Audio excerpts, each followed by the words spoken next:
Hello guys, welcome back to this channel. और आज हम आपके लिए लेके आए हैं while loop in C programming. तो जैसे कि हमने पिछले वीडियो में फोर लूप के बारे में पढ़ा था, तो अभी हम देखेंगे वाइल लूप। तो वाइल लूप का हम जनरली यूज करते हैं to repeat something unknown number of times. तो आपको सबसे पहले लिखना पड़ेगा वाइल कीवर्ड, उसके बाद कंडीशन और उसके अंदर कोड। कंडीशन जितनी बार ट्रू होएगी उतनी बार हमारा कोड एग्जीक्यूट होएगा, जैसे कि आप इसके फ्लो चार्ट में भी देख सकते हो।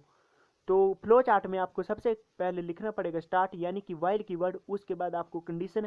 कंडीशन जितनी बार ट्रू है तो वाइल लूप की बॉडी एग्जीक्यूट होगी। अगर कंडीशन फॉल्स है तो हमारा कंट्रोल डायरेक्ट वाइल लूप की बॉडी से बाहर आ जाएगा।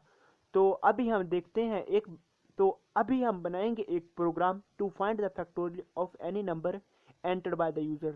तो सबसे पहले देख लेते हैं फैक्टोरियल। तो factorial of any number n is equal to n into n-1 till 1। मतलब उससे एक कम कम करते और उसको उस नंबर में मल्टीप्लाई करते हुए हम 1 तक जाएंगे। तो जैसा कि आप इसके प्रोग्राम पर एक नज़र घुमा लीजिए, मैं आपको इसको VS कोड में अच्छे से समझा दूंगा।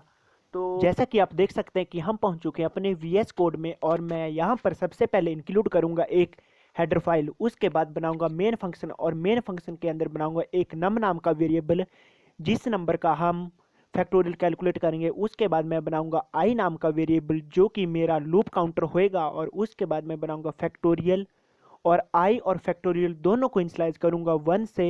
तो उसके बाद मैं प्रिंटफ फंक्शन लिखूंगा और उसके अंदर लिख दूंगा एंटर द नंबर। फिर नंबर को यूजर से लेने के लिए हम यूज़ करेंगे स्कैनर फंक्शन का।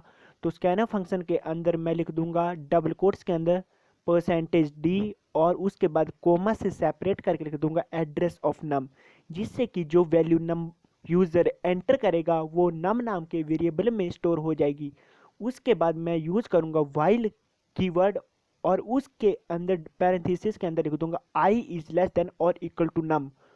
और फैक्ट को लिखूंगा fact is equal to fact into multiplied by I, और आई को इंक्रीमेंट कर दूंगा। और लास्ट में जो वैल्यू फैक्टोरियल की होगी वो फैक्ट नाम के वेरिएबल में स्टोर हो जाएगी।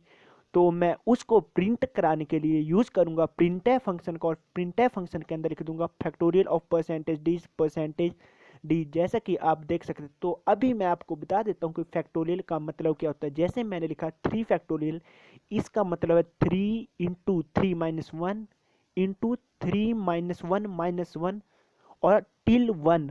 तो इसका आंसर आएगा 6। उसी प्रकार से जैसे मैं लिखूंगा 4 फैक्टोरियल, 4 फैक्टोरियल को लिख सकते हैं हम 4 इंटू 3 फैक्टोरियल। तो मेरे पास आंसर आ जाएगा 24, जैसा कि आप देख सकते हैं। और आइए अब इसको टर्मिनल में रन करते हैं। तो हमारे पास यहाँ पर एक एरर आ रहा है। तो हाँ, हमें यहाँ पर सेमी कॉलन लगाना पड़ना था, और उसके बाद हम लिख देंगे रिटर्न 0, जो कि मेन फंक्शन का रिटर्न टाइप है। तो आइए अब इसको दोबारा से टर्मिनल में रन करते हैं। फिर से एरर बता रहा है, तो हम एरर ढूंढ, हाँ, तो हमें यहाँ पर कोमा लगाना पड़ना था। तो जैसा कि आप देख सकते हैं अब हम इसको दोबारा से रन करेंगे, तो आप देख सकते हैं कि मेरा प्रोग्राम चल पड़ा। जैसे मैंने एंटर किया 4 तो 24 प्रिंट हुआ, जैसे मैंने किया 6 तो 720 प्रिंट हुआ। आइए अभी मैं आपको इस प्रोग्राम को अच्छी तरह से समझा देता हूं। तो सबसे पहले मैंने एक वेरिएबल बनाया इंट नम टाइप का, जिसका हमें फैक्टोरियल कैलकुलेट करना है। और हमने एक आई इक्वल टू 1 करके एक काउंटर वेरिएबल बनाया जिसको इनिशियलाइज से, और फैक्ट जिसमें फैक्टोरियल की वैल्यू स्टोर होगी उसको भी इनिशियलाइज किया हमने 1 से। फिर हमने प्रिंटफ फंक्शन का यूज़ करते हुए स्क्रीन पर डिस्प्ले करवाया कि एंटर द नंबर। फिर यूज़र नंबर एंटर करेगा। मान लो कि यूज़र ने नंबर एंटर किया 3, तो उसके बाद हमारा कंट्रोल डायरेक्ट यहाँ पहुँच जाएगा। उसके बाद वाइल लूप चलेगी तो हमारे कंडीशन चेक होगी। जैसे कि आपको पता है हमारी आई की वैल्यू है 1, 1 इज लेस देन और इक्वल टू 3, क्योंकि हमने नम की वैल्यू को 3 एंटर किया था। तो कंडीशन ट्रू है तो वाइल लूप की बॉडी एग्जीक्यूट होगी, मतलब फैक्ट में स्टोर होगा फैक्ट की पुरानी वाली वैल्यू जो कि हमने 1 दी थी। तो फैक्ट इक्वल टू 1 इंटू आई। तो आई की वैल्यू कितनी है 1, तो फैक्टोरियल में आई की वैल्यू फैक्टोरियल में वैल्यू आ गई 1। उसके बाद आई प्लस प्लस, मतलब आई की वैल्यू हो चुकी है 2। फिर से हमारा कंट्रोल ऊपर जाएगा, फिर चेक होगा 2 इज लेस देन और इक्वल टू 3। कंडीशन ट्रू है तो फैक्ट में आ जाएगा fact is equal to fact. Fact की दोबारा से प्रीवियस वाली वैल्यू जो थी 1 इंटू टू, तो 2 इंटू वन, तो फैक्ट में वैल्यू आ गई 2। फिर से आई की वैल्यू इंक्रीमेंट हुई, फिर से कंट्रोल ऊपर गया, फिर कंडीशन चेक हुई 3 इज लेस देन और इक्वल टू 3, तो हमारी कंडीशन फिर से ट्रू है। तो फैक्ट में वैल्यू आ गई, फैक्ट प्रीवियस वैल्यू कौन सी थी, फैक्ट की प्रीवियस वैल्यू थी 2 मल्टीप्लाइड बाई 3, तो फैक्ट में टोटल वैल्यू आ गई 6। तो उसके बाद दोबारा से आई की वैल्यू इंक्रीमेंट हुई, तो आई की वैल्यू अब हो चुकी है 4, तो फिर दोबारा से कंडीशन चेक होगी, तो यहाँ पर चेक होएगा 4 इज लेस देन और इक्वल टू 3, जो कि हमारी कंडीशन फॉल्स है। तो हमारा कंट्रोल डायरेक्ट यहाँ अगली स्टेटमेंट पर पहुँच जाएगा। उसके बाद स्क्रीन पर डिस्प्ले होगा printf factorial of percentage D is percentage D, मतलब फर्स्ट परसेंटेज डी के प्लेस पे इस ये वाली नम की वैल्यू प्रिंट होएगी, जो कि हमारी नम की वैल्यू जो यूज़र ने एंटर की तो वो यहाँ पर प्रिंट हो जाएगी। तो प्रिंट होएगा फैक्टोरियल ऑफ 3 इज, फिर अगले वाले परसेंटेज डी के प्लेस पे फैक्टोरियल की वैल्यू प्रिंट होएगी, जो कि फाइनल वैल्यू यहाँ से आई है, तो फाइनल वैल्यू पे आ जाएगा 6। तो स्क्रीन पर डिस्प्ले होएगा फैक्टोरियल ऑफ 3 इज 6। तो आइए अभी हम एक बनाएंगे ऐसा प्रोग्राम जिसमें हम प्रिंट कराएंगे all the alphabet characters in lower case. तो इसको प्रिंट कराने के लिए आपको सबसे पहले नॉलेज होनी चाहिए ASCII टेबल की। तो आइए मैं आपको ASCII टेबल के बारे में थोड़ा बहुत बता देता हूँ। तो जैसा कि आप देख सकते हैं कि यहाँ पर है अल्फ़ाबेट कैरेक्टर जो कि है लोअर केस में A, तो इसकी हेक्साडेसिमल में ASCII वैल्यू है 61 और ऑक्टल में वैल्यू है 141 और डेसिमल में वैल्यू है 97।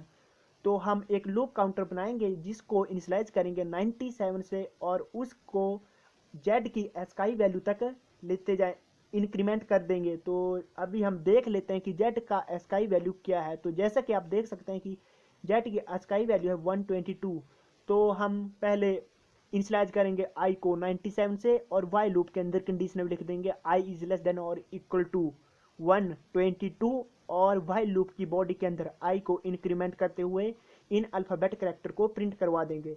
तो आइए चलते हैं हमारे VS कोड में और देख लेते हैं इस प्रोग्राम को।